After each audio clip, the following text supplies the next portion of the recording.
Então, pessoal, vamos começar a falar agora sobre sistema ferro-carbono e nesse caso aqui a gente está na seção 2.3, né, na unidade 2.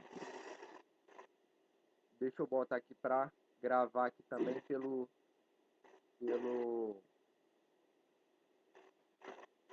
pelo Teams. Hoje a gente vai começar a falar do sistema ferro-carbono. A gente falou bastante aí sobre diagramas de fase binários. Depois a gente vai voltar lá naquele exercício para a gente tirar bem as dúvidas, né? Regra da alavanca. Mas por hora vamos focar aqui no sistema ferro-carbono. Aquelas aulas foram uma boa base para a gente entender um pouco do que vem agora. Então, quando a gente fala naquele diagrama ferro-carbono, até agora a gente viu, por exemplo, os diagramas, os sistemas em equilíbrio, né? Acontece que, deixa eu botar aqui o áudio aqui no meu ouvido.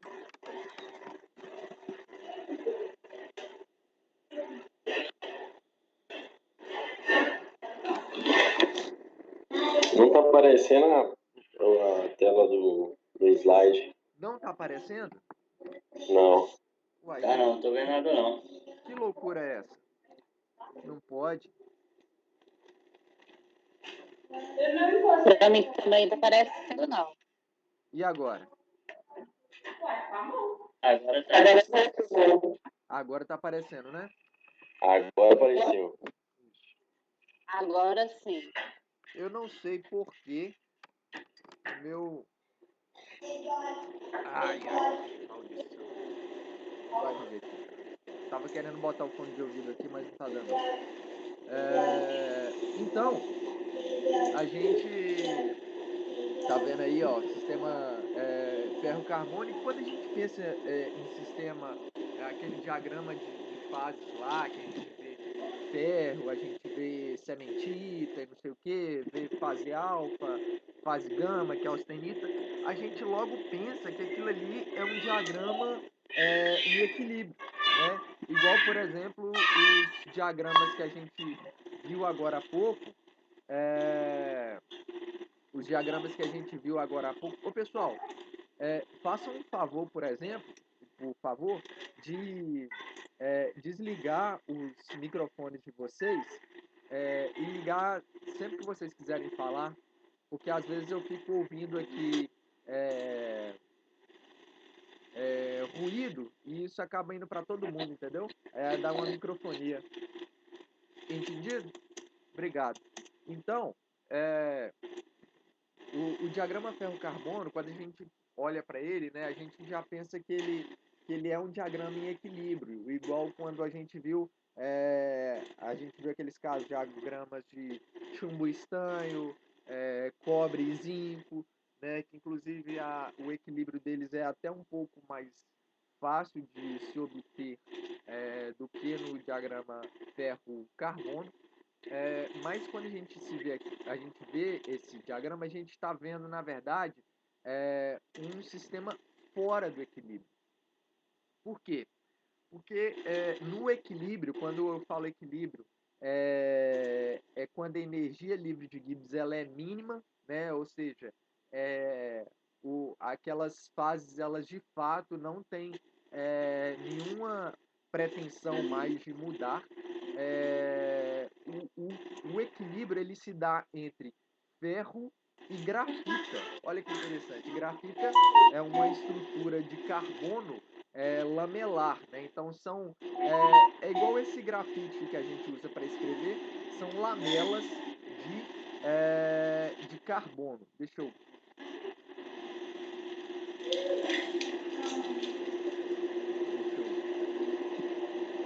anular aqui o som de vocês.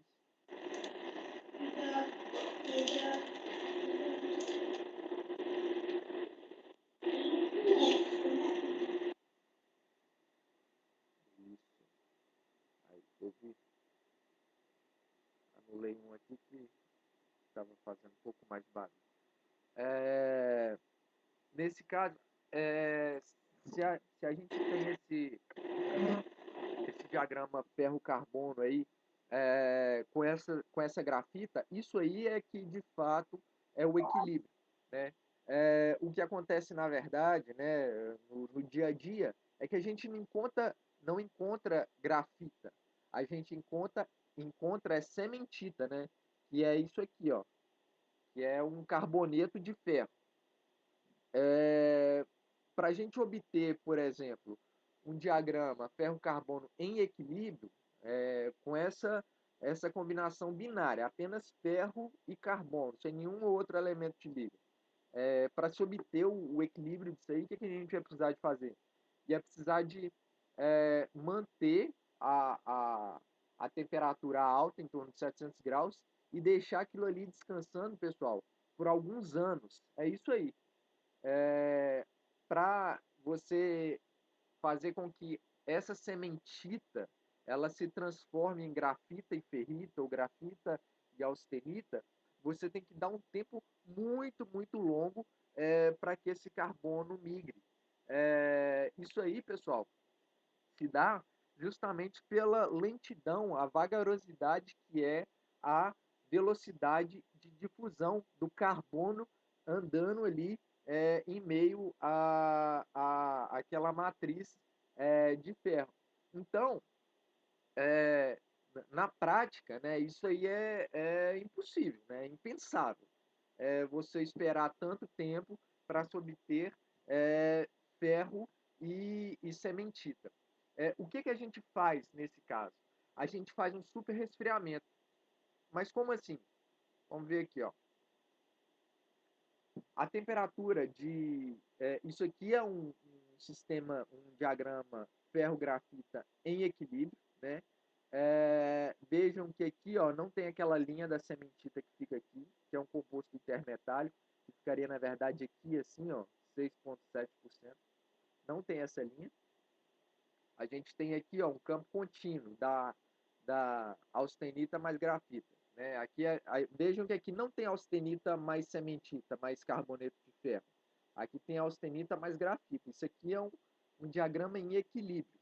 Só que para a gente conseguir obter isso aqui na prática, a gente teria, como eu disse, teria que esperar anos em temperatura alta para que o carbono ele se difundisse, né? O que acontece ali é como se fosse uma briga entre as barreiras à difusão e a energia livre de Gibbs. No caso, a minimização dessa energia para que se tenha o equilíbrio. O equilíbrio ele ocorre justamente nessa condição, quando a gente tem ali um poço de energia livre de Gibbs. E essa difusão ela é tão baixa que a gente não consegue obter isso. Se fosse um diagrama ferro-cementita, né, ao invés de ter essa linha alta aqui, ó, do líquido mais grafita, né, após esse ponto eutético, a gente teria uma linha mais baixa aqui, ó,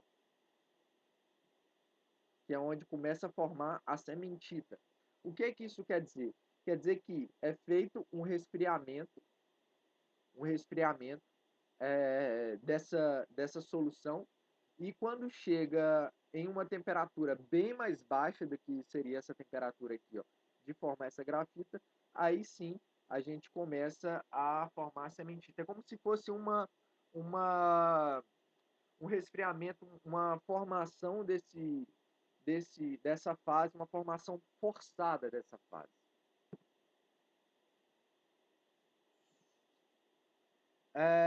Então, pessoal, ao se fazer esse superresfriamento, é que se obtém esse composto chamado cementita, que tem aí, ó, em torno de 6,7%, aliás, 6,70%, que digamos, com mais precisão, né? Esse composto, esse carboneto, ele só existe nessa composição estequiométrica aqui, e digamos ela não varia. É diferente, por exemplo, da ferrita ou da austenita, que tem essa quantidade de carbono difundida no meio do ferro, variando aí, ó, de 0 a 0,02, por exemplo, na ferrita, na austenita um campo até 2,11%. Então aqui, ó, na sementita a gente só tem essa única concentração possível, essa relação possível entre ferro e carbono.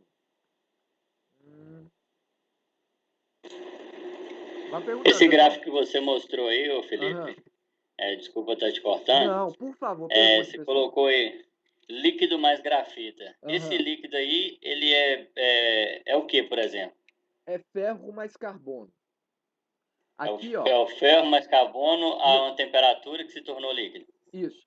Então, por exemplo, numa composição de 97% de ferro e 3% de carbono, a gente vai estar aqui, ó. Deixa eu... Só um minutinho.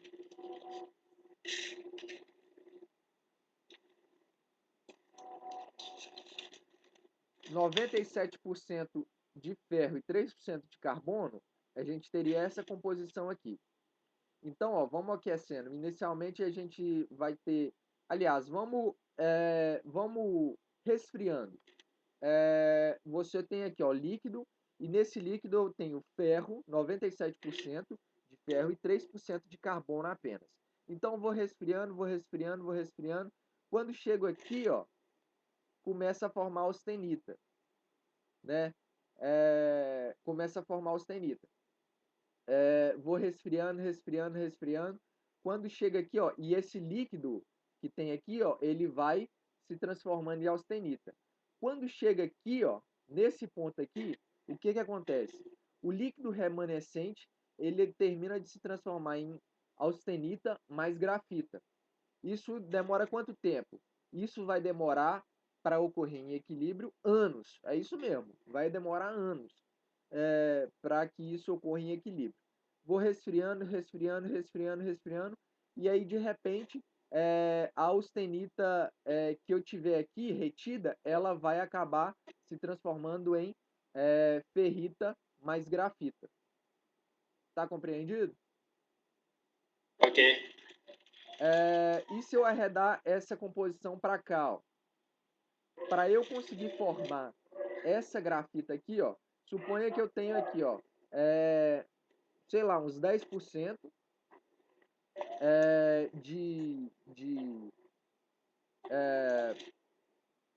uns 10% de carbono e 90% de ferro. Vamos ver aqui uma outra coisinha.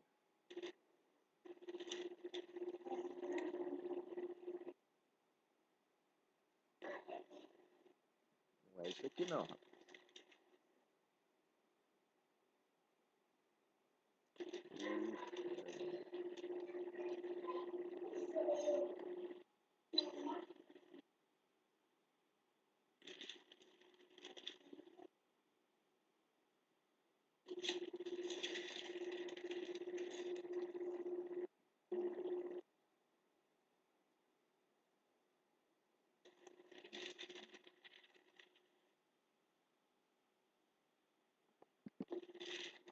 A linha de formação da sementita seria mais ou menos isso aqui, ó. Então, aquele super resfriamento que eu estava falando era o seguinte. Eu tenho líquido aqui, ó, ferro com carbono, com 10% de carbono, por exemplo. Aí eu vou resfriando, eu chego aqui, ó, na linha que começa a formar grafita. Vai formar grafita? Vai. Mas eu vou ter que esperar, cara, muito tempo, mas muito tempo para formar essa grafita. Então o que é que eu vou fazer? Eu continuo resfriando, eu vou continuar resfriando, vou continuar resfriando. Aí aqui, ó, surge uma outra fase. Uma fase que ela é mais fácil de surgir, que ela surge mais rápido, que é a tal da sementita. É uma fase fora do equilíbrio e é uma fase muito importante para a gente, né? Então, a sementita, ela surge nessa outra linha aqui, ó, esperando bem menos tempo, né? É daí que vem a sementita. Vamos continuar, que aí eu vou mostrar uns outros gráficos que vão ser possíveis de ser explicados melhor. Alguma dúvida, pessoal, até agora? Como é que tá? Tá sussa, né? Por Então, enquanto tá. então tá bom. Então, o que é sementita? A sementita é um carboneto, né? E de um modo geral, carbonetos eles são muito duros. É o que faz, por exemplo, o aço ter a sua dureza aumentada, a sua resistência mecânica aumentada quando você coloca esse carboneto ali no meio. É o que faz você, por exemplo, fazer brocas, né? A ponta da broca ser de um material chamado vidia. Deixa eu ver aqui se alguém escreveu alguma coisa. Ser de um material chamado vidia.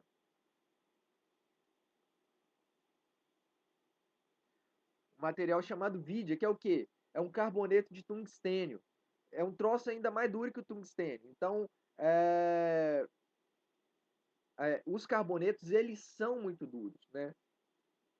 Justamente por essa propriedade do carbono ele ser um elemento pequeno, ele travar a estrutura, ele gostar de ficar em interstício, enfim. Então, os carbonetos eles são duros, né? E no aço ele consegue aumentar bastante essa dureza, essa resistência mecânica do aço ao estar inserido ali na forma de cementita. Quando a gente fala, então, vejam que agora o nosso título mudou. Ó. Saiu de sistema ferro-carbono em equilíbrio e foi para sistema ferro-carbono fora do equilíbrio.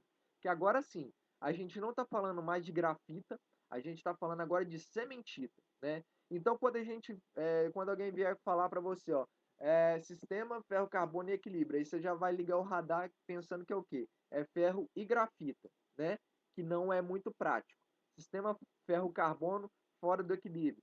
Ou então, diagrama de meta-estabilidade, ou até mesmo diagrama de estabilidade, ferro-cementita. Por que estabilidade? Essa estabilidade é pelo fato de que, apesar dessa cementita não ser uma fase em equilíbrio, né? Não ser uma fase em equilíbrio, ou seja, o mínimo da energia livre de Gibbs, apesar disso, ela é uma fase estável, né? Depois que você forma a sementita ali, ela tende a ficar ali por um longo período de tempo, mas é um longo período mesmo, milhares de anos, ela praticamente não vai se alterar, né? Não vai, por exemplo, o carbono migrar para a estrutura, sair dessa estrutura de ferro com, com carbono ali, na forma de carboneto, e formar solução sólida, por exemplo, ferrita ou austenita. Não, ela tem de ficar ali meio que congelada mesmo. Então, é bastante estável essa estrutura. Então, pessoal, esse diagrama que a gente conhece aí, ó, diagrama ferro-carbono, tá certo? Bom, tá certo porque ele é popularmente conhecido como diagrama ferro-carbono. Mas ele é um termo bastante técnico? Não, o termo mais correto seria um diagrama ferro-cementita. Tá entendido? Até porque quando a gente fala de um sistema, a gente fala de um sistema em função dos componentes do sistema, né? Os componentes são o quê? Aquilo que está nas pontas daquele sistema, né? E nas pontas do sistema ferro-carbono meta-estável, eu tenho ferro de um lado, né? Que aí pode ser ferro alfa, ferro gama ou ferro delta, e do outro lado eu tenho um carboneto, que é a sementita. Então é por isso que o termo mais correto seria diagrama ferro-sementita. Né? Esse composto sementita é um composto intermetálico, que a gente viu na aula passada, que é basicamente uma linha, né? Não é uma região, é uma linha, e essa linha ela tem uma concentração única, uma composição única. Então aí, pessoal, agora a gente chegou no diagrama de metaestabilidade. Esse daqui, ó, é o diagrama em equilíbrio. Eu coloquei aqui só para vocês saberem.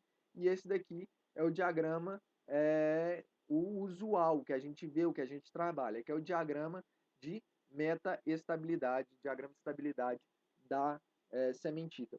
Vejam que essa linha aqui, ó, ela é muito mais baixa do que essa linha aqui, ó. Se você colocasse essa linha aqui, ó, do líquido, da solução se transformando em grafita, essa linha estaria mais aqui para cima. E por que ela está aqui? Por causa desse super resfriamento que a gente faz para forçar formar essa determinada fase. Ok? Ok, pessoal. Esse daqui é o ponto eutetóide, o ponto eutético. É basicamente isso que tem de mais importante nesse diagrama. Se não, vejamos.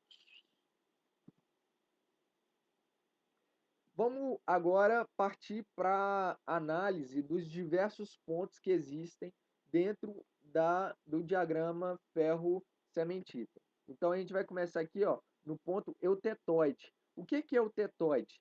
O tetóide é uma fase sólida se transformando em duas fases sólidas, né? Então, eu tenho o gama, ou a austenita, se transformando em alfa e cementita, alfa mais Fe3C.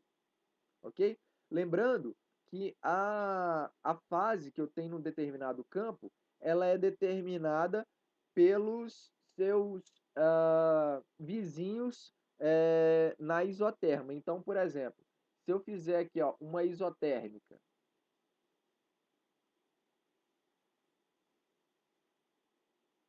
se eu fizer uma isotérmica aqui, ó, eu vou descobrir o que tem aqui dentro. Aqui dentro eu tenho, de um lado, eu tenho batendo aqui na fase alfa, do outro lado eu tenho aqui, ó, batendo na fase cementita. Então eu tenho ferrita mais cementita. E se eu partir para cá? De um lado eu tenho gama e do outro lado eu tenho cementita. Então aqui dentro eu tenho gama mais cementita. E aqui, ó, de um lado eu tenho austenita, do outro lado eu tenho líquido. Então, no meio eu tenho austenita mais líquido. Ok? Aqui, ó, eu tenho delta aqui de um lado e líquido do outro. Delta mais líquido no meio. Tá entendido? E aqui? Aqui eu tenho cementita de um lado e líquido do outro, né? Então, eu tenho cementita mais líquido no meio. Compreendido? Pessoal, vão perguntando. Fiquem à vontade. Esse líquido aí que está em cima do gráfico, esse gráfico que você mostrou aí, isso é proveniente desse elemento químico que está aqui, né? A depender do meu ferro e do meu carbono, né? Uhum. Então, por exemplo, se eu tiver... Você tem aqui no eixo Y a temperatura e no eixo X você tem a porcentagem. De carbono. Aí a cada a cada linha dessa que vai subindo em certa temperatura, você tem o alfa, que é o sólido, né?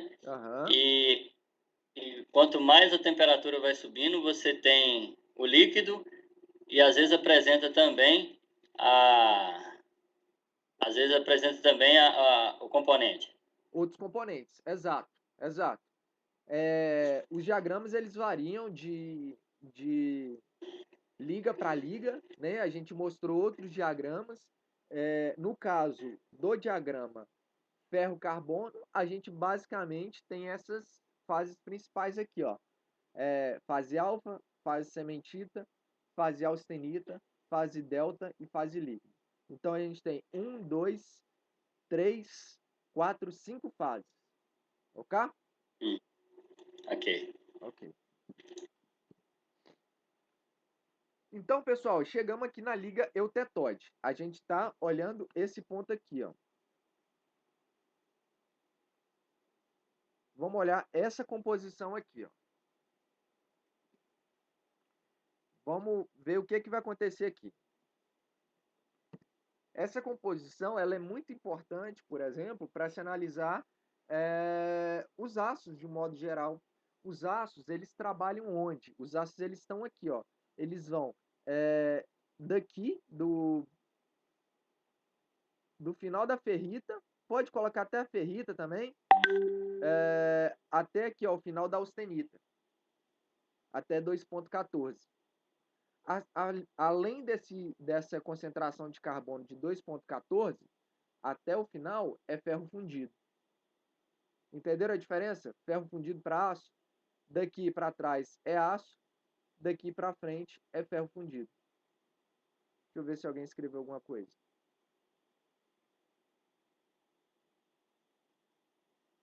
Ninguém escreveu nada, não.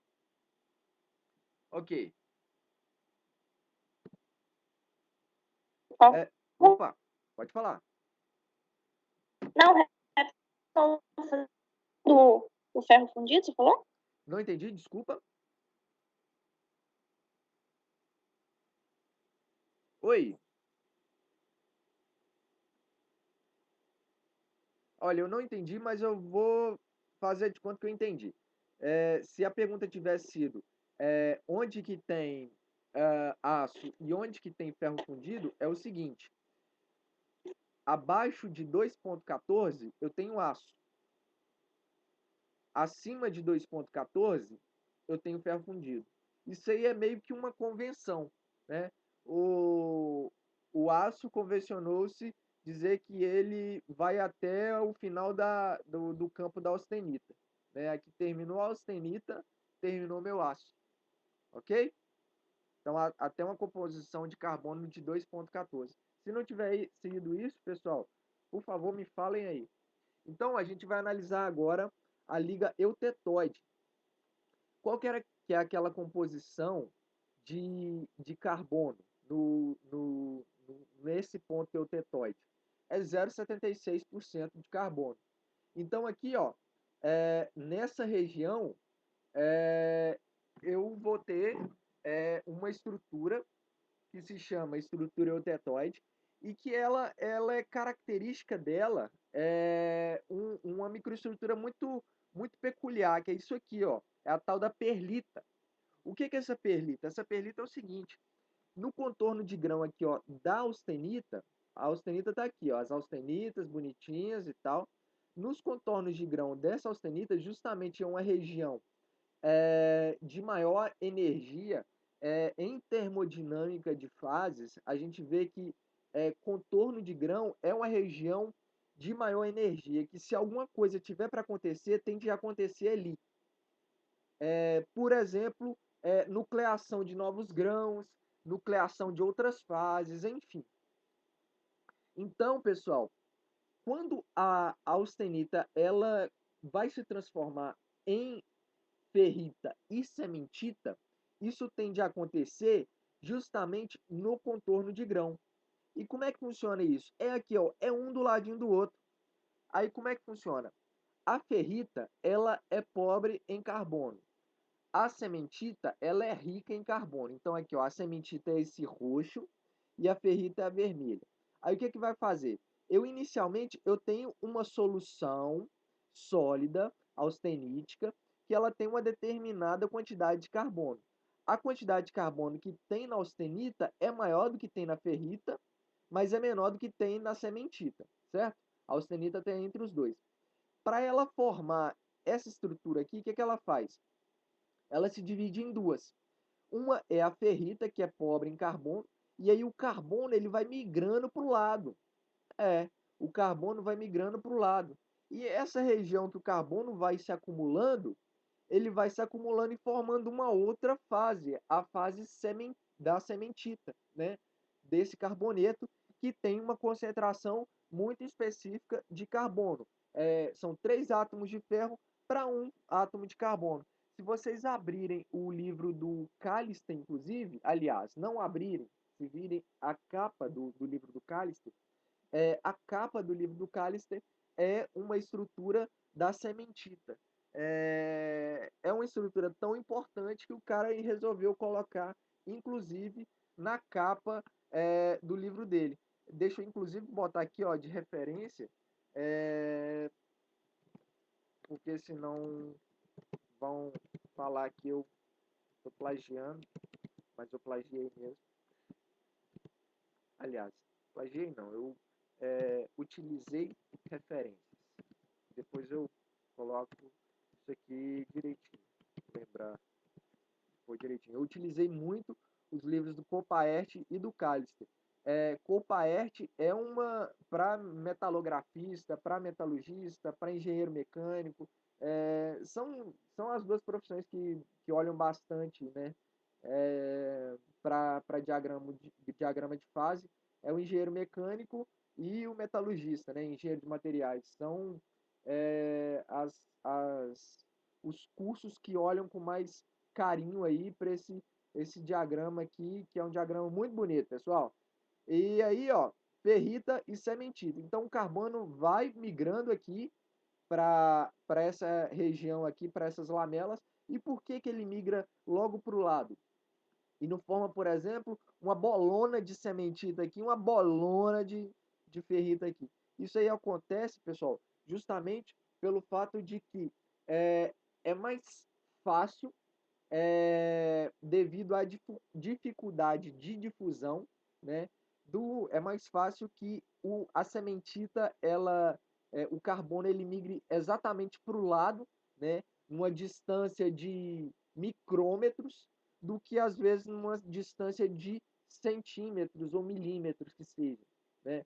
É mais fácil ele formar essas camadas muito próximas umas das outras, do que esse carbono vir todo, esse carbono que está aqui, ó, vem para essa região, e esse daqui vem para essa região também, formando um grãozinho aqui de carbono. Isso aqui, ó, é mais difícil, energeticamente é mais custoso do que formar essas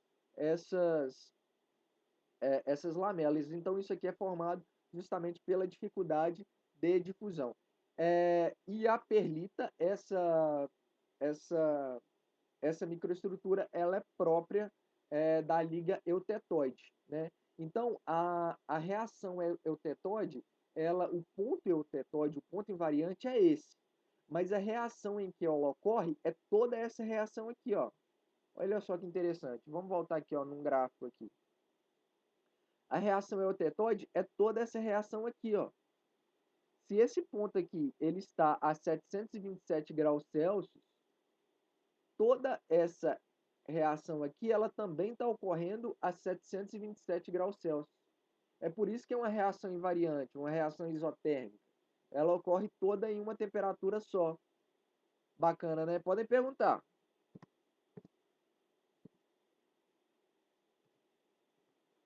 Então, ó, beleza. Entendemos aí o que é uma liga eutetóide. E aí, ó, vamos ver aí um pouquinho do que seria essa perlita, né? A perlita, ela é isso aí, ó. No caso aqui a gente tem lamelas de cementita, né? Que é essa parte escura, que no microscópio óptico é preto, e a ferrita é clara. Em outro microscópio, o MEV, por exemplo, que já é um microscópio com feixe de elétrons, a ferrita é escura e a cementita é clara, já é o contrário. Então, aqui, ó, estão essas bandas de cementita envoltas em uma base, em uma matriz ferrítica, ok? A perlita nucleia nos contornos de grão da austenita. A concentração de carbono na ferrita é 0,022%, que é justamente essa concentração aqui, ó. Essa concentração aqui, ó, bem no finalzinho. E a concentração de carbono em cementita é 6,7%. Sempre será, né? Se a ferrita ela é muito maleável e a cementita é muito dura, o que é a perlita em propriedades mecânicas? É o intermediário disso. Ela não é nem muito dura e nem muito maleável. Ela é um misto dos dois, né? O casamento das duas fases. Aí existe também a perlita grossa, a perlita fina. Isso aí vai muito, por exemplo, da velocidade que você dá para essa reação acontecer. Então, por exemplo, se você faz esse resfriamento muito rápido, o que vai acontecer? Essas lamelas elas vão ser ainda mais finas. Agora, se você faz um resfriamento mais demorado, o que vai acontecer? Essas lamelas, esse carbono ele vai tender a a ter um tempo maior para se ajuntar e vai formar em lamelas, ah, em lamelas mesmo, em planos mais espaçados de sementita de um para o outro, né? Então a sementita vai ser mais grossa e vai ser mais espaçada, e a ferrita vai ser mais grossa e vai ser, né, mais larga e mais espaçada também, ok? Com isso, né, essa perlita grossa, qual que é a jogada dela? Pelo fato de você ter menos contornos de grão, você tem menos bandas de ferrita ali, é como se fosse um material compensado, né? Como se fosse madeira compensada. Você tem menos lascas ali, o que, que vai acontecer? Essa ferrita ela consegue se deformar mais facilmente, vai ter menos interferência da sementita e o material vai ser mais maleável. Se você tem uma perlita mais fina, você vai ter uma perlita mais dura, mais resistente mecanicamente, menos dúctil. Vai perguntando aí, moçada. Então agora a gente vai falar de liga hipoeutetóide. O que é hipo? Porque é menos que, né? Eutetóide é esse ponto. Hipoeutetóide é uma concentração de carbono menor do que o eutetóide, né? Então, menos de 0,76% de carbono. Então, o que a gente vai ter aqui, pessoal? A gente tem aqui, ó, austenita. Aí a austenita vai começar a respirar nessa composição aqui, ó, C0, por exemplo. Então, ó, quando chegar aqui, o que vai acontecer? Vai começar a nuclear os primeiros grãos de ferrita. Por que ferrita? Porque de um lado eu tenho ferrita, do outro lado eu tenho austenita. No meio eu tenho o quê? Ferrita mais austenita. Então aqui, ó, nessa linha aqui, ó, essa linha vai ser a linha de nucleação da austenita, da ferrita. Então começa a formar a ferrita. E essa ferrita começa a formar onde? Onde o grão gosta mais de se formar, no contorno de grão de outro grão, ok? Então ele começa a formar e vai formando, e vai formando, e vai formando. Chega aqui, ó, eu vou ter uma estrutura assim, ó.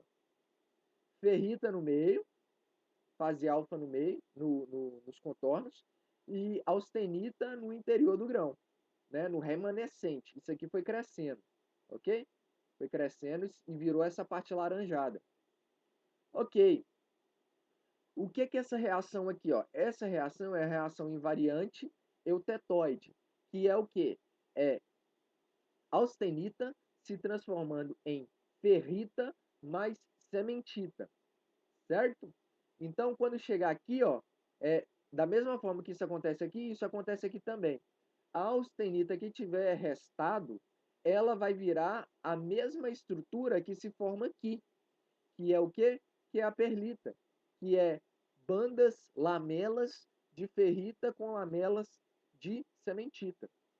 Olha só, começa a formar isso aqui, ó. Então aqui eu tenho a ferrita, aqui eu tenho a ferrita, que é chamada de ferrita pró-eutetóide. Por que é pró? Porque ela se formou no resfriamento antes de chegar na linha eutetóide, ok? Então, o hipo é porque é uma concentração menor do que o eutetóide. O hipo é daqui para cá. E o pró-eutetóide é daqui para cima. Tá ok? Vão falando aí, moçada. Então aqui, ó, o que eu vou ter aqui nessa região? Nessa região eu vou ter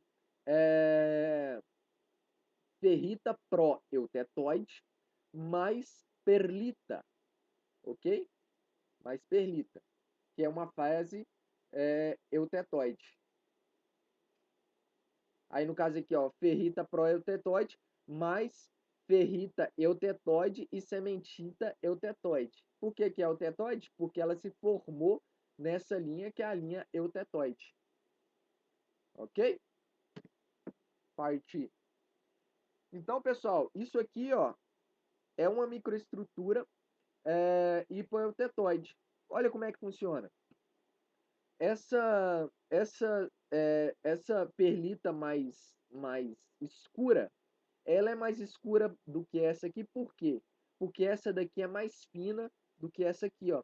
Então essa daqui é uma perlita mais grossa e essa daqui é uma perlita mais fina. Estão vendo? Isso aqui, de um modo geral, é um aço hipoeutetóide. Por que hipoeutetóide? Porque você consegue ver essa ferrita proeutetóide e você consegue ver a fase eutetóide, que é a perlita. Ok? E se você fizesse um resfriamento... Isso aqui, pessoal, é fazendo um resfriamento bem lento. E se você fizesse um resfriamento muito rápido? Ia formar uma fase chamada martensita. Mas depois a gente fala sobre isso. Vejam também que a cor das minhas fases, elas variam de equipamento para equipamento. No caso do microscópio óptico... Felipe, fala aí. No caso desse resfriamento lento aí, você dá um exemplo de como seria isso? Como seria isso? Você tem você, por exemplo, fundo de quintal, você está fazendo a sua faca lá na sua forja, e aí depois que você fez a sua faca, você vai lá e enterra essa faca naquela... Uma maneira bem simples de fazer. Sabe aquela perlita que o pessoal utiliza para... Perlita expandida que o pessoal utiliza na agricultura, em vaso de planta, vermiculita que o pessoal utiliza em planta, pedra pomes. Não sei se vocês já ouviram falar. Isso aí são materiais bastante porosos, que se você colocar ali dentro, você dificulta bastante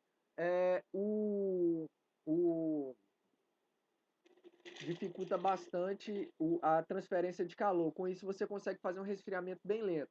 Uma outra maneira, eu acredito que para obter perlita, inclusive resfriamento ao ar livre. Fez a sua faca ali, você vai lá e deixa ela resfriando num cantinho ali, ó. Deixa ela resfriando num cantinho quietinha. Não fica andando com ela, né? Porque a própria movimentação, o vento que ela pega já faz com que ela resfrie numa taxa numa velocidade muito mais rápida, né? Então deixa ela quietinha ali no cantinho dela. Muito provavelmente você vai formar perlita. Agora eu quero formar a sementita. Fiz a minha faca, né? Que é a tal da têmpera. Você pega a sua faca e enfia ela na água ou enfia ela no óleo. Qual a diferença da água para o óleo? O óleo ele vai resfriar um pouco mais lento do que a água. A condutividade térmica do óleo é menor do que a água. Ah, mas eu quero fazer um resfriamento mais brabo ainda nela. Eu quero resfriar ela com a velocidade mais alta. Então resfria ela na salmoura, que é o quê? É água com sal. Água com sal. Ah, água com sal, isso mesmo. Resfriar na salmoura, você aumenta essa condutividade térmica dessa solução e você consegue resfriar ela ainda um pouco mais rápido do que seria na água. Ah, eu quero resfriar ela mais rápido ainda. Ah, resfria ela em água gelada, né? Qual que é o risco disso? O risco é que quando você resfria ela cada vez mais rápido, as tensões formadas ali, elas podem ser tão grandes que o material chega a trincar. Então, por exemplo, quando você tem um martelete, sabe aquelas britadeiras de martelete de 30 quilos, que nego usa para poder fazer buraco na calçada, sabe? Aquele martelete, sabe aquele equipamento? Então, aquela ponta daquele martelete, aquela broca, não é uma broca, né? Aquilo ali fala, como é que é o nome daquele troço? Punção, não. Talhadeira. A talhadeira. Só que a talhadeira, é isso que eu tô te falando, só que chato. A ponta dela é... Me fala o punção. Ponteiro. Tô falando do ponteiro. Tem a talhadeira, ponteiro. A talhadeira é uma ponta chata e o ponteiro é uma ponta... Seria o punção, não? Não. Para martelete Não, é o chama ponteiro. ponteiro e talhadeira. É o ponteiro. O punção... Ponteiro é que tem É que tem a ponta mais fina. É a ponta mais fina. O punção a gente usa na mecânica para fazer a marcação para furar com a broca, correto? Isso. Então, isso aí é o punção. Na construção civil, chama ponteiro, que é para poder perfurar concreto. Então, se você, igual eu tive que fazer aqui esses dias aqui na obrinha aqui de casa, tive que levar um ponteiro para o ferreiro amolar. Como que se amolaria isso aí? Você vai amolar no esmeril? Não faz isso não. Se você amolar no esmeril, você vai acabar com o tratamento térmico superficial do seu ponteiro, e aí você vai deixar aquilo ali mole, e aí a próxima vez que ele for cegar, vai cegar muito mais rápido. Você tem que fazer como? Você tem que fazer um forjamento. Você leva, bota tipo numa churrasqueirinha, né? Bota na forjinha, depois o ferreiro vai bater aquilo ali numa bigorna. Você bota lá até ficar vermelho mesmo, até ficar ali amarelo, né? Depois você coloca numa bigorna e vai martelando até aquela ponta que ficou mais achatada um pouco, ficar pontiaguda. Fez isso, você faz o quê?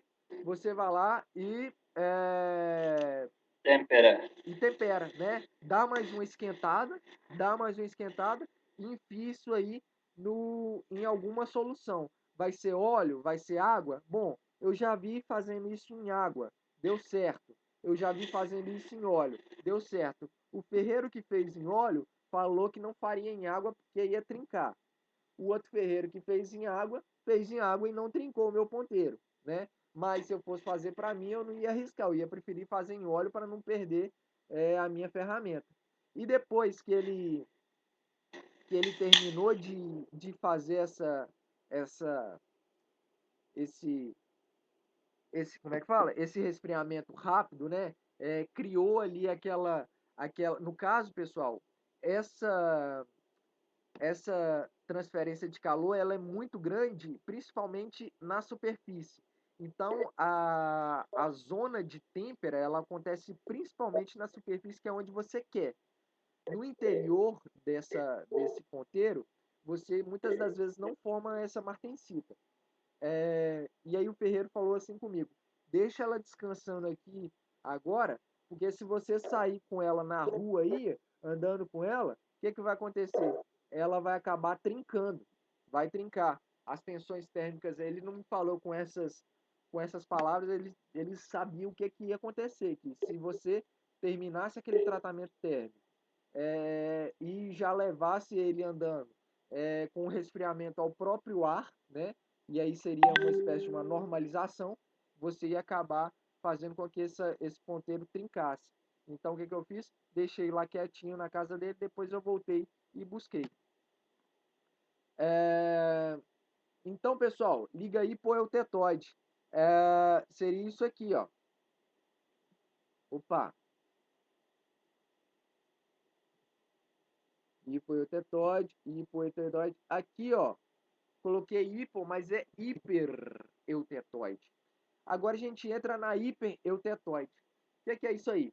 Acima de 0, além do ponto eutetoide, acima de 0,76% e abaixo de 2,14%. Por que 2,14%? Porque é até ali que vai o aço. A partir dali, por convenção, é ferro fundido, ok? Então, pessoal, aqui, ó, nessa região aqui, ó, o que formou nessa região aqui, nos veios? Formaram veios de ferrita, não foi? Aqui vai formar os veios da outra coisa que forma nessa região aqui, ó, que é a sementita. Ó que interessante. Aqui, ó, no contorno de grão, começa a formar primeiro a sementita, e aí a gente começa a formar essa sementita aqui, ó, nesses veios aqui, ó, nesses veios aqui. Quando chega aqui, ó, aí beleza. Eu tenho aqui austenita, essa aqui é a região da austenita mais ferrita, mais sementita, por quê?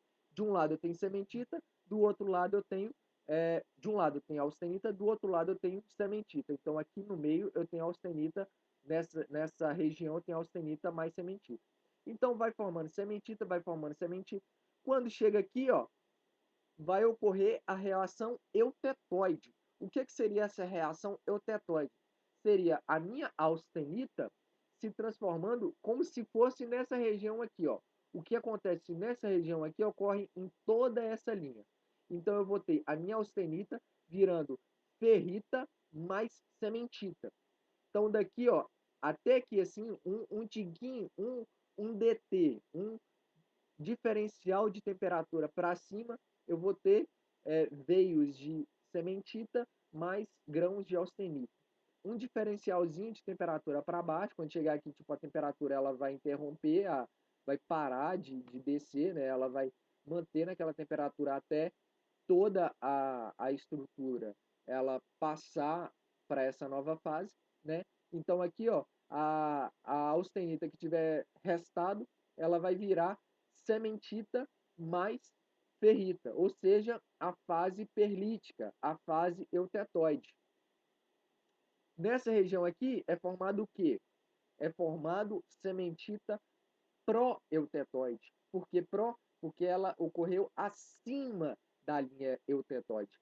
E nessa região aqui é formada essa sementita proeutetoide numa liga que é hipereutetoide. Por que é hipereutetoide? Porque ocorreu à direita do ponto eutetoide, ok? Então, tenham bem claro a diferença entre o pró e o hiper e hipo, ok? Não vamos fazer essa confusão, não. Eu já vou já dar um spoiler para vocês já não sofrerem, depois, sofrer agora, né? Já presta atenção nisso aí, porque isso aí é uma questão simples, um conhecimento muito simples, assim, é basicamente entender o diagrama e, assim, é muito prático, a gente precisa, é bom que a gente saiba disso na nossa vida, como engenheiro mecânico e metalurgista, e mais instantaneamente, digamos, vai cair na prova. Então, assim, isso aqui, ó, é simples de entender e é uma questãozinha certa e fácil de acertar, pessoal. Então, aqui, ó, uma microestrutura de uma liga hipereutetoide. A gente tem aqui, ó, a minha sementita pró-eutetoide, porque ela formou acima da minha reação eutetoide. E aqui eu tenho a minha perlita, né, que é formada na reação eutetoide. Vejam aqui, pessoal, que eu não consegui aqui, ó, saber qual que foi o microscópio que tirou essa foto. Se foi um microscópio óptico ou um microscópio de um MEV, mas eu julgo que seja um MEV, né, pelo fato dessa sementita ser clara e a ferrita aqui ser escura. Alguma dúvida? Aí, pessoal, beleza. Deixa eu tomar uma água aqui. Falei igual pobre na chuva.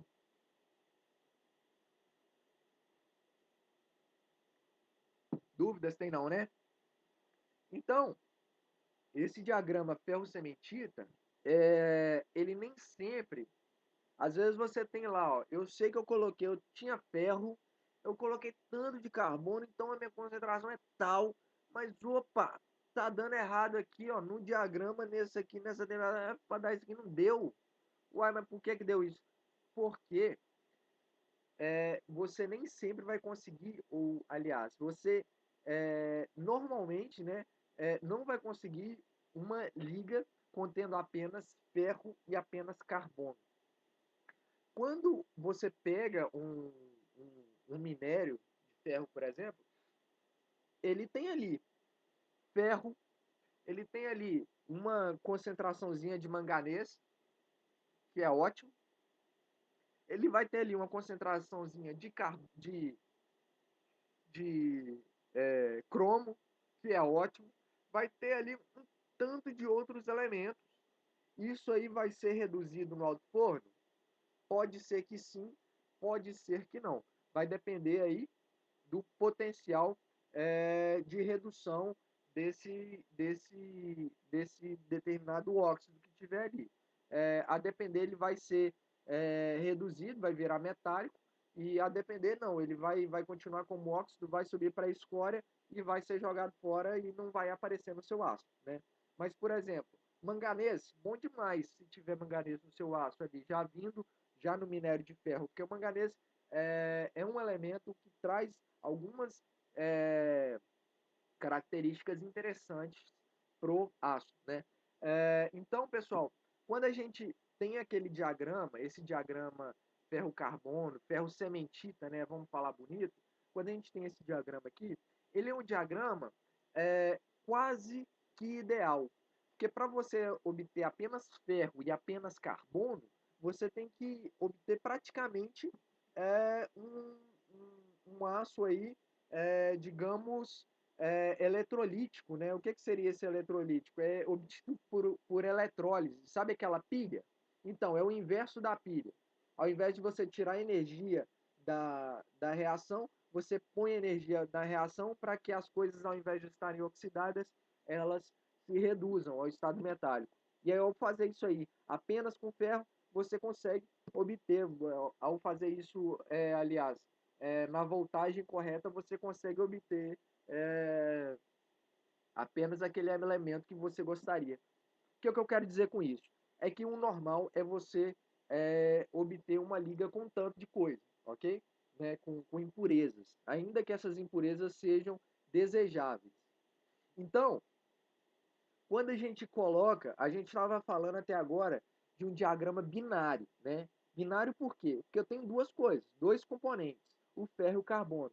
E quando eu tenho mais componentes? Um terceiro componente. Aí já vira um diagrama ternário. Tipo isso aqui, ó. Isso aqui, pessoal, é muito útil, por exemplo, para mineralogia, né? Diagrama de fase de materiais cerâmicos. Então aqui, ó, isso aqui é um diagrama de fases ternário, que aí eu tenho quartzo, eu tenho ortoclásio e eu tenho albita. Isso aqui são os parentes da sílica, né, da areia. Então, assim, a depender da temperatura e da concentração de um determinado... Pode falar. Sem dúvida, né? Então, a depender... Ô, pessoal, alguém aí ligou o microfone? Será que tem como desligar, por favor? Obrigado. Então, a depender da concentração de alguns elementos, você pode migrar de uma fase para outra, né? Isso aqui é um exemplo de cerâmicos, mas o que eu queria mostrar para vocês seria apenas um diagrama ternário. Ou seja, estava ruim, pode piorar, porque se de um lado você viu apenas uma face, né, no diagrama ternário, você começa a ver isso em 3 dimensões, né? E aí, nesse caso, aqui, ó, são as composições nesse lado, desse lado e desse lado, e aqui é o que, ó? É a temperatura, ok? Ah, mas então para que a gente estuda o diagrama ferro-cementita se ele não vai me servir para nada? Não, não é bem assim. Ele te dá muitas ideias, né? Uma noção muito boa do que você poderá encontrar em determinada fase. Ou, por exemplo, o que faz uma coisa virar outra, né? Vamos ver aqui, ó. Vamos ver aqui, ó. Esse daqui, por exemplo, ó, esse aqui vai ser apenas a título de curiosidade. Eu não vou cobrar aqui quais são os elementos direitinho que faz aumentar um campo de estabilidade de um elemento ou de outro, não. Mas vejam aqui, ó, que isso aqui eu tenho uma relação aqui no caso de ferro e cromo, né? Isso aqui é ferro e cromo.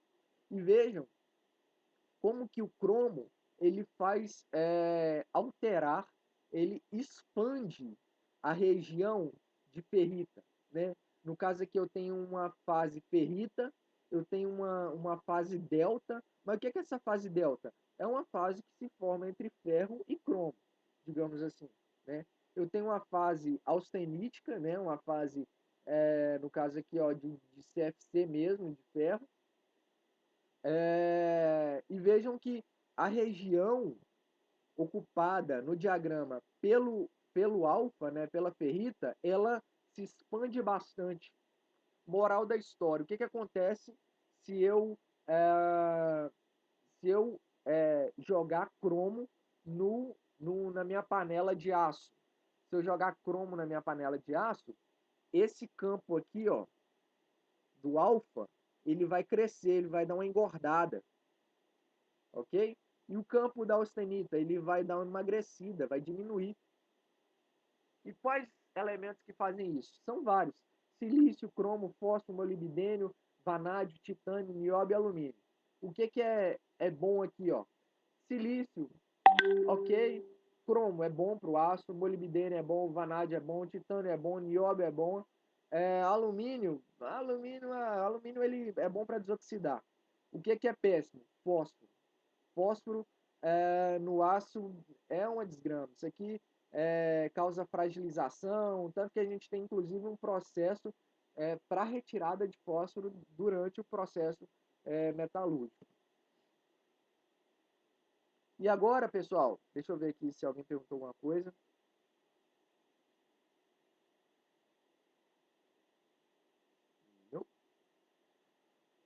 E agora também, como curiosidade, o que expande o campo da austenita?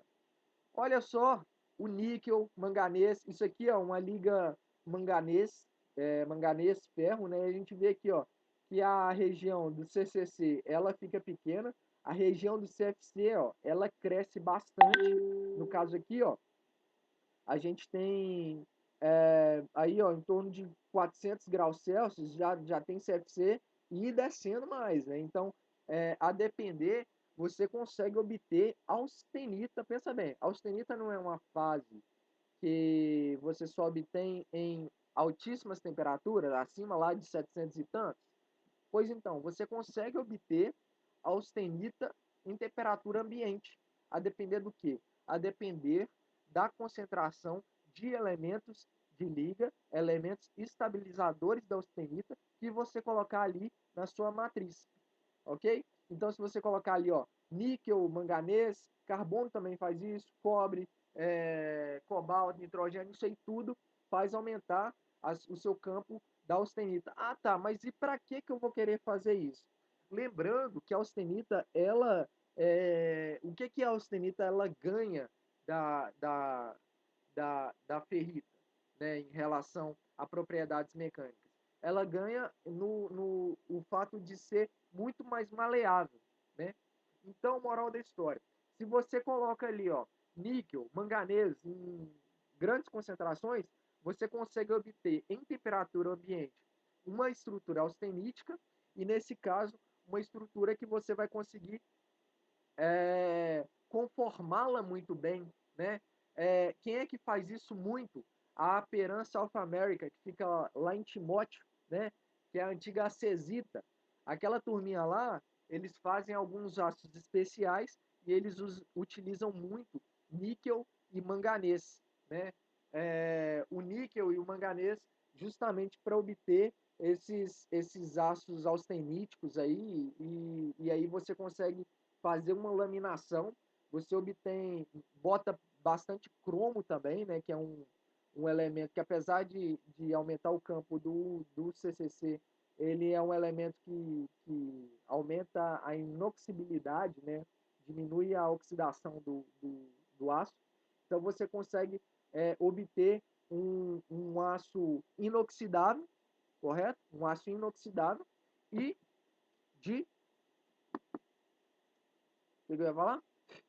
Um aço inoxidável e às vezes até austenítico. Olha que interessante. É lá que se faz aqueles aços laminados bonitos que se utiliza em porta de geladeira, sabe? Tudo quanto é laminado, não sei quais são as outras plantas no Brasil que produzem esse tipo de inox, mas se tem mais de alguma, talvez, eu acredito que sejam poucas, mas a Acesita eles fazem isso, né? Então, pessoal, saímos agora do campo dos aços. A gente está, inclusive, colocando aí um tema que é um pouquinho além do que se pede na apostila. e que eu acho um tema assim bastante interessante, né? Já que a gente está estudando aí, o ferro e suas ligas, por que não estudar o ferro fundido, né? Que é o que vai além ali do limitezinho ali da austenita, né? Então, os ferros fundidos, eles são o quê? Por convenção, eles são os ferros, uma liga ferrosa, né? Com teor de carbono aí maior que 2,14%, que aí termina aquela agulhinha ali da austenita, né? Uma liga de carbono maior, uma liga com teor de carbono maior que 2,14%. E também, né? Do modo geral, se utilizam outros elementos de liga. E qual que é um elemento de liga muito interessante aí, que é a outra estrela aí do ferro fundido? É o silício. E o que o silício ele tem de tão especial?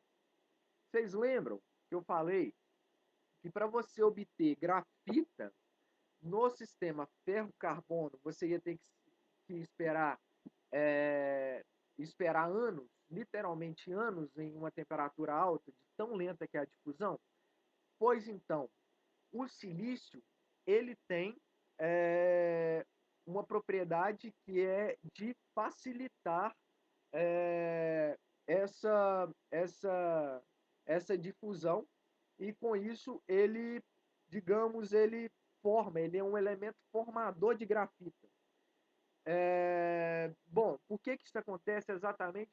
Não sei dizer, é alguma coisa aí da termodinâmica do silício com ferro e com carbono, mas o silício ele faz essa mágica, né? Essa alquimia de facilitar o aparecimento, o surgimento da grafita, né?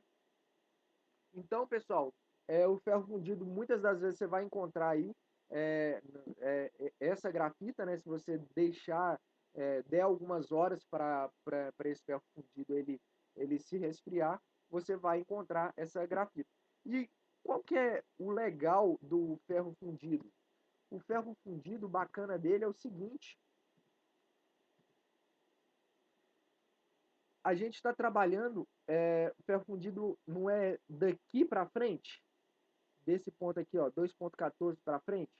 Então, ó, daqui, aí, ó, 3 a 4,5.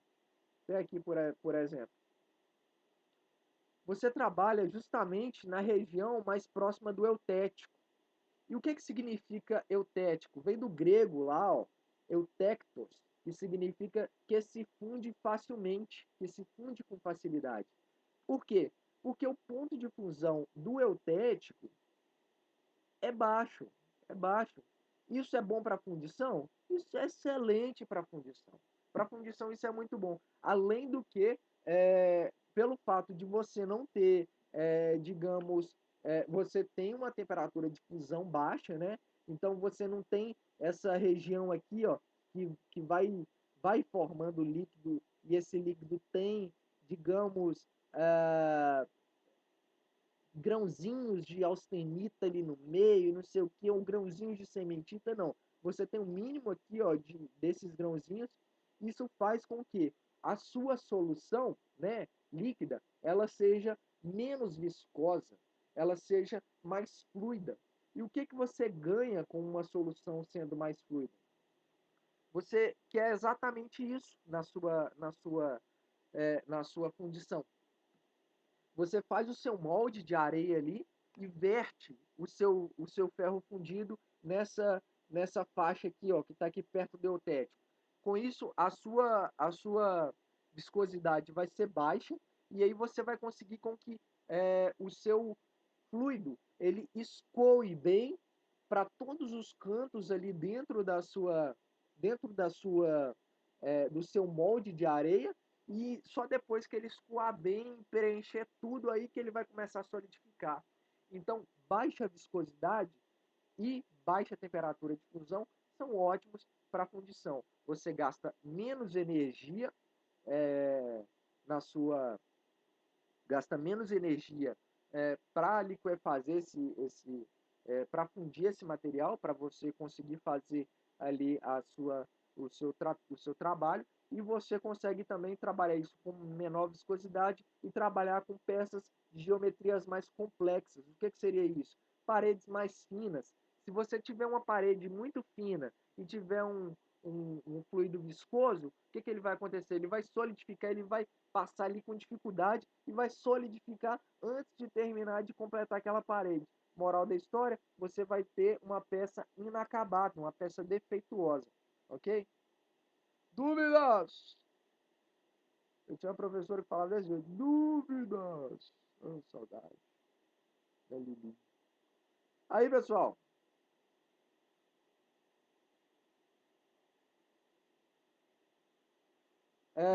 Então aí, ó. Já passamos esses slides. Tá, dentro dos ferros fundidos, a gente tem alguns tipos de ferros fundidos, né? Tem o ferro fundido cinzento. O que ele tem? Ele tem de 2,5% a 4% de carbono, né? Varia aí de concentração para cada aplicação. E de 1 a 3% de silício. Acima de 1% de silício, você já consegue ter essa propriedade do silício dele facilitando a transformação da cementita em grafita, ok? E por que ele chama ferro fundido cinzento? Porque quando ele quebra, ele fratura, aqui ó, gera uma superfície com aparência acinzentada. Quando ele sofre uma fratura, ele cria essa superfície acinzentada. Por isso deu-se o nome de ferro fundido cinzento, né? Provavelmente na época nem se sabia, talvez nem se sabia o que era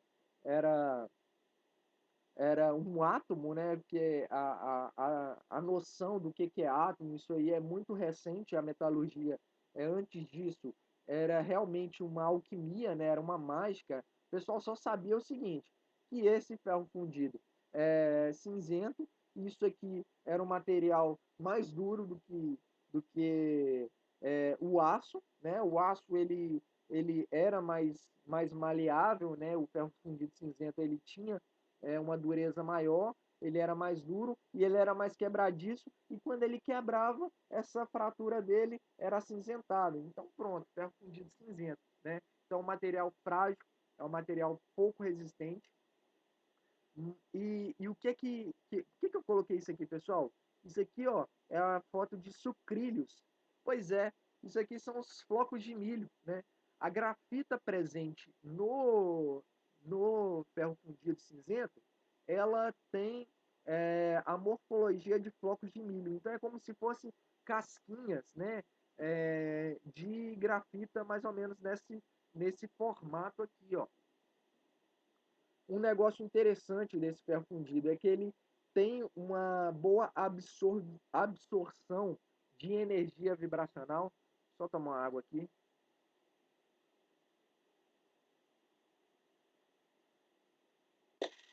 Esse ferro fundido cinzento é utilizado na parte de bloco de motor de carro? Ainda não. A gente vai chegar no que se utiliza para ele. É o ferro nodular. O ferro nodular, eu creio que sim. Para ferro fundido para motor de carro motor a diesel, utiliza-se um outro que é o ferro vermicular, se eu não me engano.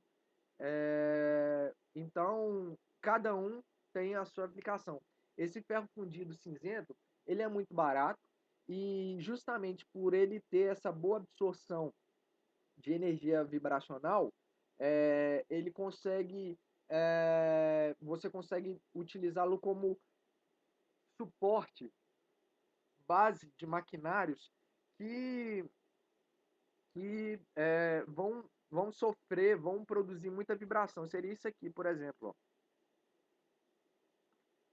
Se você pegar um aço e der uma martelada nele, ele vai fazer tim, certo? Por um longo tempo. Se você der uma martelada no ferro fundido, o que ele vai fazer? Ele vai fazer isso por um tempo menor. Ele absorve melhor a vibração em relação a outros ferros fundidos e em relação principalmente ao próprio aço. Então, enfim, é uma aplicação, digamos, por ele ser barato, ele ser o mais simples, é uma aplicação menos nobre, né? Se você vai fazer uma peça de ferro fundido,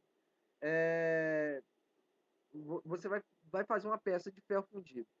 Se ele não tem uma necessidade mecânica assim de alta, assim, de grandes exigências, você vai fazer um negócio mais jogado mesmo, e não precise tanto de resistência mecânica, faz com ferro fundido, porque tanto pelo fato dele ter menos elementos de liga, ser mais simples, ser mais fácil o tratamento térmico dele, quanto pelo próprio fato dele ter uma boa fluidez, né? Quando você vai fazer a sua peça fundida, você consegue fundir e fazer com que ele chegue em regiões mais distantes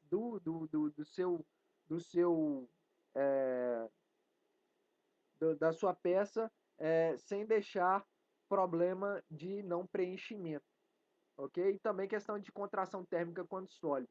Então, assim, é um material mais simples, mais barato e que, assim, é amplamente utilizado, né? Então aí, ó, como base estrutural para máquinas que exigem vibração, né? E de um modo geral, por exemplo, fazer uma bigorna, dá para fazer em ferro fundido cinzento, sabe? É um material duro, muito duro, suporta vibração, né? Enfim, alguma dúvida, pessoal? Como é que tá indo aí? Aqui, ó, os flocos de grafita, né, pretos aqui, e aqui, ó, essa parte interior seria a ferrita, né, essa parte clara. Então a gente tem uma matriz de ferrita envolvendo os nossos flocos de grafita. Lembrando que isso aqui, por que ele tem esse aspecto? Ele tem esse aspecto porque você fez uma seção dele, né? Você serrou esse material, né? E ao serrar esse material, imagine que você fez um bolo. Olha só que gororoba, você fez um bolo com sucrilhos. Você fez um bolo com sucrilhos. Se você serrar esse bolo, o que você vai ver? Você vai ver isso aqui, ó, né? Você vai ver a parte do bolo, né? Que seria a ferrita, e a parte do sucrilho seria os sucrilhos serrados, né? E a grafita presente no ferro fundido cinzento, ela tem essa morfologia de lamelas, de conchas, enfim, uma forma de, de, de flocos de milho, né? Agora, pessoal, a gente tem um outro ferro fundido, que é o nodular, que é o que o Maurício falou agora há pouco. O ferro fundido nodular é quando você pega o ferro fundido cinzento, basicamente, adiciona uma pequena concentração de um elemento de liga que é magnésio ou cério, né, pode adicionar os dois. Esses dois elementos eles têm a propriedade de fazer com que essas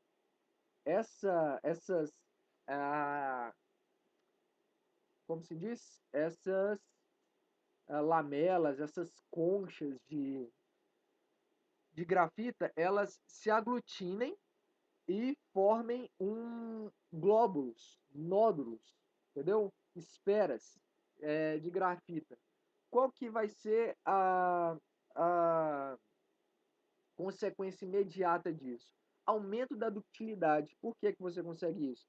Porque você, ao fazer isso, você vai ter menos contornos de grão, né? Ou pelo menos não contornos de grão, mas uma superfície de contato menor entre a grafita e a ferrita. Com isso, a ferrita ela vai conseguir se deformar mais facilmente do que no ferro fundido cinzento. O fato, a gente sabe, pessoal, eu gosto de falar para vocês que tudo que é ponta dentro de uma matriz, de qualquer coisa, tudo que é ponta é concentrador de tensão. Então, se você vai fazer uma máquina, e nessa máquina você vai fazer uma usinagem, e nessa usinagem tem uma quina. Essa quina você pode colocar ela ou um canto vivo ou ela arredondada, certo? Se você colocar arredondada, as chances de surgir uma trinca ali é bem menor. Por quê? Porque o concentrador de tensão dessa quina arredondada é bem menor de uma quina quadrada, de uma quina pontiaguda, né? Isso aqui é a mesma coisa. Isso aqui, ó, é concentrador de tensão. Tanto pelo fato, isso aqui é menos resistente, tanto pelo fato de você ter uma maior superfície de contato entre a sua grafita e a sua ferrita, quanto pelo fato de você ter essas pontas aqui, ó. Se for para ao estar fazendo o esforço, se for para surgir alguma trinca, onde que ela vai se nuclear? Mas não tem dúvida que vai ser na ponta disso aqui, ó. Agora, se você tiver um dinheiro para fazer um tratamento térmico, por quê? Né? Você precisa de um material que seja fundido e que tenha uma ductilidade, tenha uma, uma resistência maior, aí você faz um nodular. Seria para quê? Para válvulas, para corpos de bomba, virabrequins, engrenagens, enfim, peças em geral, peças de equipamentos. E eu tenho que, inclusive, conferir aí o que o Maurício falou, mas eu acredito que um bloco de motor a gasolina possa ser feita com ferro fundido nodular. Ok? Alguma dúvida, pessoal? Aqui, ó, virabrequim. Olha só, pessoal, isso aqui é uma peça fundida, né? Pensa bem, isso aqui vai ser o quê? Vai ser feito por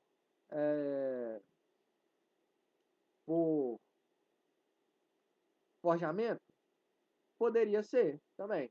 Poderia ser feito por forjamento, mas também dá para fazer aqui, ó, por fundição, né? Você pode fazer por fundição, por usinagem, não vai dar um trabalhão, né? Então aí, ó, fundição ou forjamento, virabrequim desse. O forjamento ele tem inclusive uma capacidade de aumentar a resistência mecânica ainda um pouquinho mais, né? De fazer essa conformação. Mas um método talvez até um pouco mais barato seja por fundição. Você obtém aí, ó, no caso, essa daqui que seria o ferro fundido nodular. Então, aquelas lamelas, né, aquelas conchas de grafita, elas se aglutinam e formam esses glóbulos, né? Isso aqui é como se fosse, no caso, o seu bolo, só que no seu bolo você colocou alguma coisa, umas bolinhas lá dentro, digamos assim, é como se fosse isso. Você vê esse perfil esférico, né, justamente porque você cortou, né? Mas então você vê essas circunferências, mas ao ver isso em 3 dimensões, você vai acabar vendo, no caso, esferas, né? Esferas, nódulos. E com isso aumenta bastante. Ele fica menos duro, né? Mas acaba ficando mais dúctil, né? E é muito resistente também. Os ferros fundidos, de um modo geral, eles são muito resistentes porque eles têm carbono demais, né? A gente já partiu ali daquela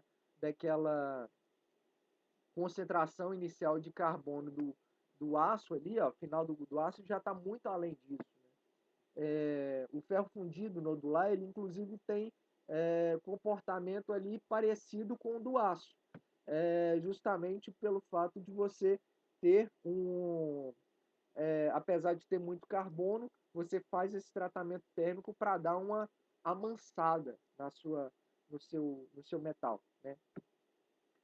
Posteriormente, pessoal, surgiu o ferro fundido vermicular. Esse ferro fundido, ele ele é digamos, bem mais recente, mais moderno, né? Mais tecnológico. Tomei uma aguinha aqui. Ele é mais recente e ele é um intermediário entre o nodular, entre o ferro fundido cinzento e o nodular. De que maneira? Eu falei que no ferro fundido cinzento, a gente tem ferro, carbono e silício, certo? No nodular, a gente tem ferro, carbono, silício e magnésio ou cério. O magnésio ou cério, ele faz essa grafita ela encolher, né? Ela globulizar. E se eu colocar cério ou magnésio, mas não colocar tanto assim como eu colocaria no nodular, o que eu vou fazer? Eu vou obter uma estrutura em que fala vermicular porque ela tem a morfologia de verme, digamos assim, é tipo uma minhoquinha. E qual que é a jogada disso aí? Eu consigo dar uma suavizada nas pontas da minha grafita, né? Então, no caso, eu não faço ela globulizar totalmente, né? Ela não vira um nodular, mas ela também não continua como ferro fundido cinzento. Moral da história, eu aumento bastante a ductilidade e continuo tendo um material com uma resistência mecânica muito grande, uma resistência mecânica fantástica e uma ductilidade que, a depender da sua aplicação, ela vai ser também muito interessante, né? Esse daí é um ferro fundido mais novo e, assim, muito interessante, por exemplo, para fazer blocos de motores a diesel, né? O ciclo para diesel, ele é diferente do ciclo para gasolina, né? No caso, vocês da mecânica vão saber me explicar isso melhor do que eu, né? Mas basicamente é o seguinte: o ciclo da gasolina, ele trabalha com aquela vela de ignição. Então, essa vela, ela lança uma centelha dentro do seu cilindro, né? E nesse cilindro é adicionado gasolina com ar, né? Com oxigênio. No ciclo diesel é diferente. Você não lança, no caso diesel com oxigênio, você lança apenas diesel. Aliás, você inicialmente tem apenas o ar e depois você lança apenas diesel, ou um ou outro, não sei. E essa segunda fase que é adicionada, sob alta pressão, na hora que ela entra em contato ali com aquele gás que já está ali dentro, ela entra em combustão imediatamente, sem necessidade de uma vela de ignição. Então tá aí a diferença, pessoal. Talvez alguns não soubessem. No motor a gasolina, a gente tem vela de ignição. No motor a diesel, a gente não tem vela de ignição. A gente tem os gases, eles entrando em combustão ali pela alta temperatura e alta pressão, né? Que você injeta, no caso do diesel ali naquela câmara. E aí, qual que é a diferença entre um e outro? A diferença é que no diesel, a temperatura interna ali daquela carcaça, daqueles cilindros, enfim, do bloco do motor, ela é praticamente o dobro, em torno de 800 graus, enquanto que motor a gasolina 400, 450. Moral da história, você precisa no caso de um material que suporte essas temperaturas maiores, correto? E o ferro fundido vermicular, ele tem essa capacidade de resistir, né,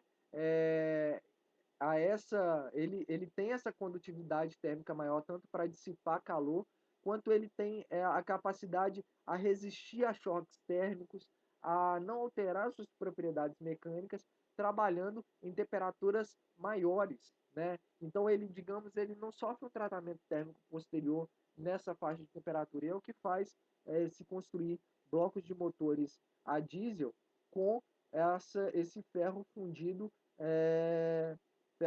vermicular. O motor a gasolina deve ser o quê? Eu acredito que talvez um outro ferro fundido, talvez um nodular, sirvam. Tá aí até bom para vocês me ensinarem aí depois. Depois vocês pesquisem aí e me falem, pessoal.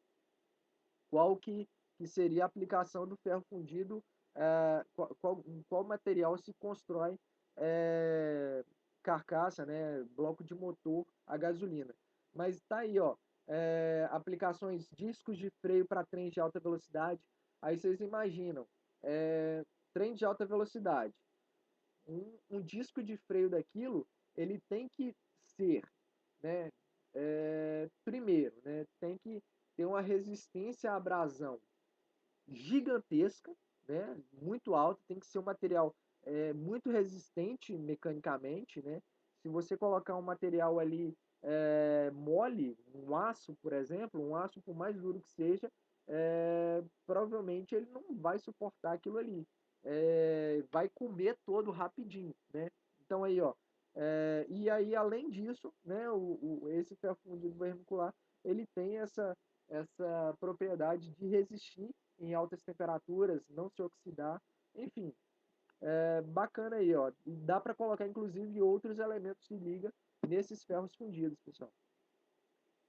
Distribuidores de exaustão, carcaças para caixa de engrenagem, enfim, diversas aplicações mais nobres aí, ó. Tá aí o nosso ferro fundido vermicular. Vejam aí que algumas conchas de grafita, elas inclusive acabaram virando nódulos, né? Ele é um meio do termo ali, ó, entre o ferro fundido nodular e o ferro fundido cinzento, né, com seus vermezinhos de grafita. Ferro fundido branco, né, mais um pouquinho de alquimia aí da metalurgia, né, não se sabia ainda por que acontecia aquilo, mas se sabia que alguns ferros fundidos, eles, quando quebravam, eles quebravam e formavam uma fratura cinzenta, mais escura, e um outro formava uma fratura mais clara. Por que isso acontecia? Era o ferro fundido branco. Esse ferro fundido, ele tem um teor menor de silício do que no ferro fundido cinzento, né? O silício, relembrando, o que ele faz? Ele aumenta a estabilidade da grafita. Facilita a formação de grafita, né, acima de 1%. Abaixo de 1%, com o resfriamento mais rápido, você não tem tempo aí de formar aquela grafita, e aí forma a prima braba da grafita, que é o que? É a cementita. Se você pegar um grafite e pegar uma vidia, o que é mais duro? O grafite que você escreve ou a ponta de uma broca a ponta de uma broca de furadeira, né? Que no caso vidia, carboneto de tungstênio. É claro que é o carboneto. Então o carboneto ele é muito mais duro do que a grafita, e isso reflete diretamente nas propriedades do material em geral em que aquele elemento está inserido, né? Então aí você vai ter uma matriz de um outro elemento, e no meio dessa matriz, no caso vai ser uma ferrita, uma perlita, enfim, e no meio dessa matriz você vai ter aí cementita. É um material extremamente duro, pouco dúctil, não é esse ferro fundido branco, e aí você vai utilizar em aplicações que você precisa aí, ó, de uma alta resistência à abrasão, né? Material extremamente duro, que não vai se deformar, você não quer, inclusive, que se deforme, né? Por exemplo, um rolo laminador de, de, de, por exemplo, para laminar ferro, né? Para laminar aço, para laminar alumínio, enfim, rolos laminadores. é melhor que ele quebre do que ele deforme, né? Você não quer que aquele negócio deforme, que ele mantenha ali a sua estrutura. E nesse caso, o ferro fundido branco, ele vem aí, ó, com a excelente resistência à abrasão, que é tudo que você também quer no seu rolo laminador, e uma alta resistência. Você não quer que aquele material ele se deforme de jeito nenhum. Então aqui, pessoal, a gente tem um ferro fundido branco. Então vejam que aqui, ó, essa região aqui é uma perlita, né, dendritas de perlita, e aqui, ó, essa região aqui, ó, são cementita. Tá vendo? Cementita envolta em perlita. Moral da história: é duro pra caramba, ok? Material pouco dúctil. Um outro ferro fundido, a gente falou, ó, primeiro do ferro fundido, os três parentes, os três primos, né? O ferro fundido cinzento, o branco e desculpa, cinzento, nodular e maleável e vermicular. Aí agora a gente falou, isso aí eles são parentes, porque silício e magnésio, né? Agora a gente está falando do ferro fundido maleável e do branco. O branco, o maleável, ele basicamente é o branco que passou por um tratamento térmico, né? Então aí você faz um tratamento térmico para dar também uma amansada aí nessa sementita, né? Você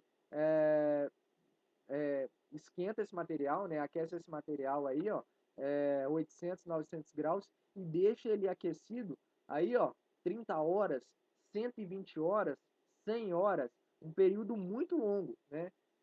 E é isso mesmo que acontece na indústria, pessoal. Quando você encomenda, por exemplo, um determinado material, um determinado aço, para usininas, por exemplo, eles têm lá a área deles que é de tratamento térmico. Aí como é que se faz? Você, por exemplo, fabricação de bobinas, né? Tratamento térmico de bobina. Você fabrica a bobina direitinho e aí depois tem que dar o tratamento térmico. Esse tratamento térmico é ficar 7 horas a 800 graus Celsius. Então o que, é que os caras fazem? Eles vão lá, pegam, empilham umas 5 bobinas. Sabe aquelas bobinas que vocês veem no ferro, no trem da Vale aí, passando? Aquelas bobinonas, grandona, tamanho de uma pessoa? Então, eles empilham, né, as bobinas deitadas, uma em cima da outra, como se fosse um rocambole, e coloca uma carapaça, como se fosse uma camisinha naquilo ali, e aquece. Aquilo ali é como se fosse um forninho. Aquece aquilo ali por 7 horas, 10 horas, enfim, o tempo que for necessário, e aí ocorre esse tratamento térmico. Quando a gente for estudar sobre tratamentos térmicos, eu posso, inclusive, procurar aí fotos de como que o equipamento utilizado, né? Então, é um material de alta resistência, tal como o ferro fundido branco, né? Porém, mais manso um pouco, né? Ele é mais maleável do que o ferro fundido branco. Então, aí, ó, para aplicações em situações em que você precisa de um material de alta resistência mecânica, mas ele ainda tem que ser um pouco maleável, até porque o ferro fundido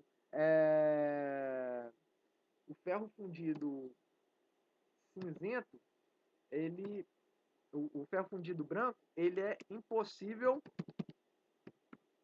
usinar. Impossível é um negócio muito definitivo, né? Eu não gosto de colocar assim.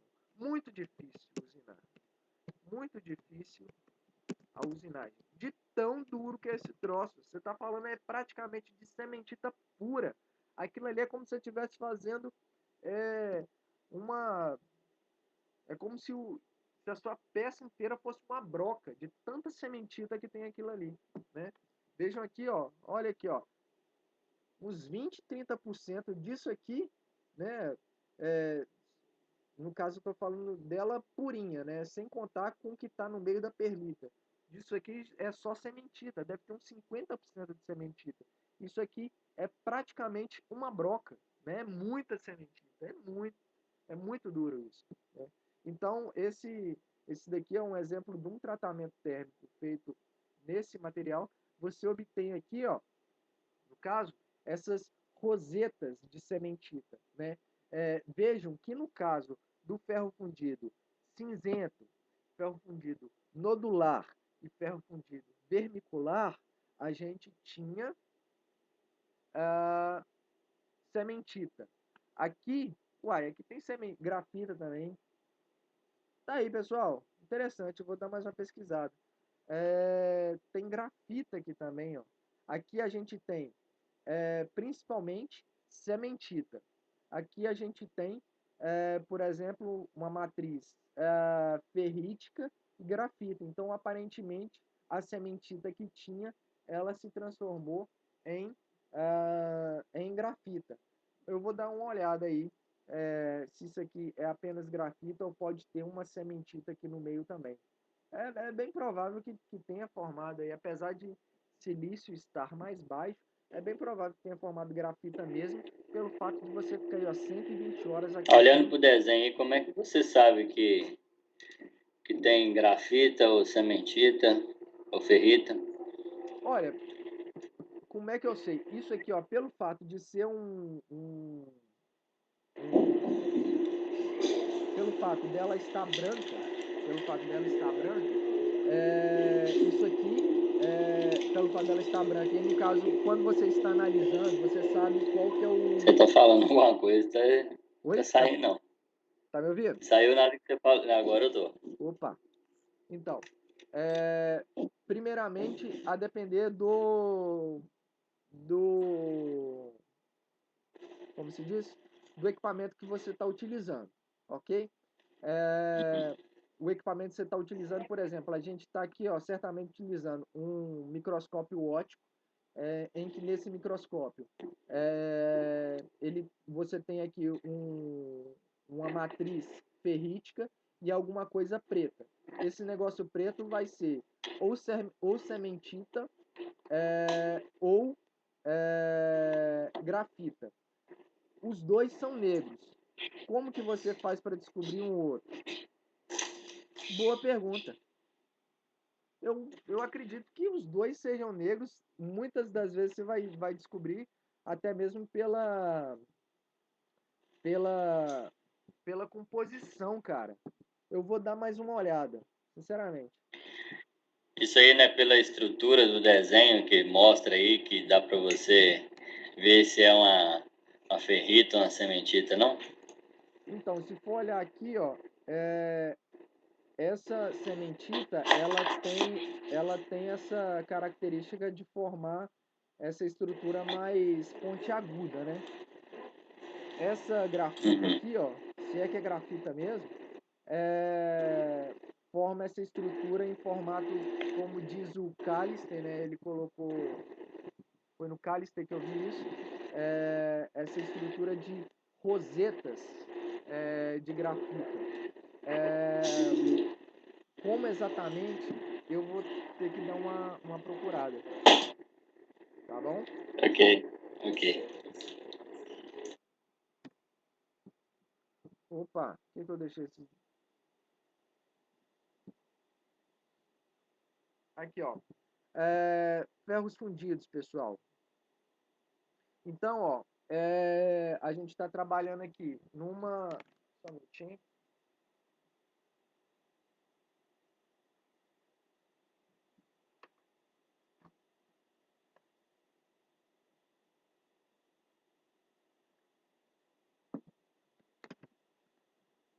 A gente está trabalhando aqui, ó, numa região, olhando aqui para o gráfico, para o diagrama ferro-carbono, a gente está trabalhando na região dos ferros fundidos, né? Então aqui é o próximo do eutético, aí, ó, de 3 a 4,5% de carbono.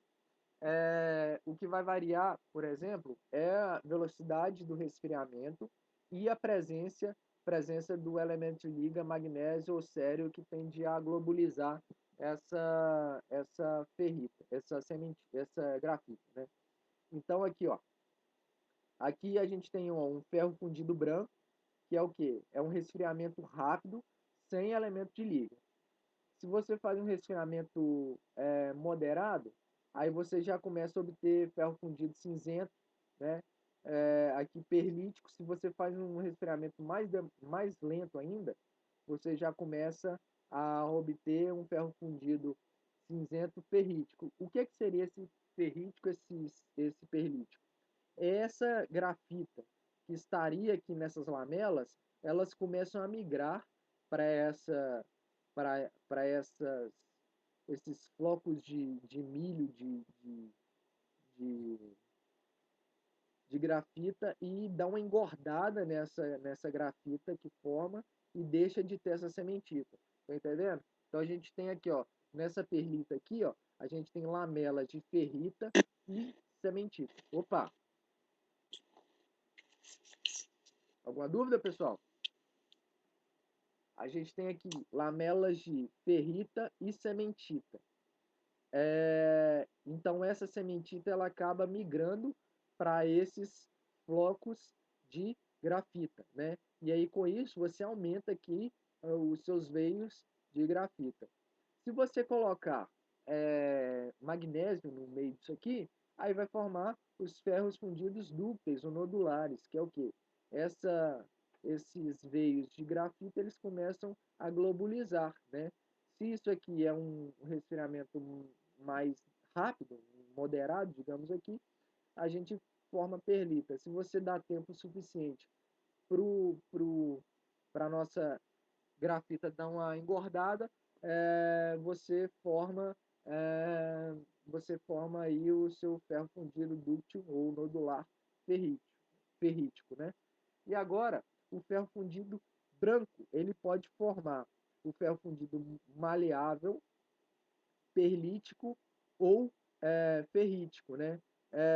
No caso aqui, ó, eu vou ter que dar uma pesquisada para ver se isso aqui é grafita, mas certamente é, até porque aqui, ó, no livro do Cálice, tá essa parte aqui como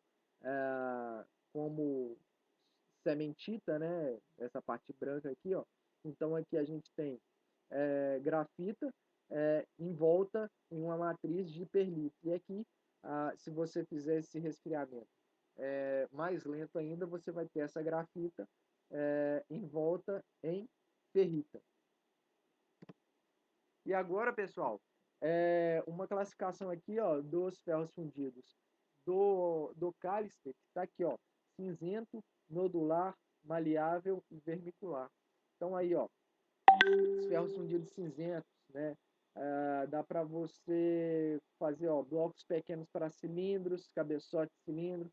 Então, olha só que interessante, o cinzento faz bloco de motor, pistão, fundição de motores a diesel também,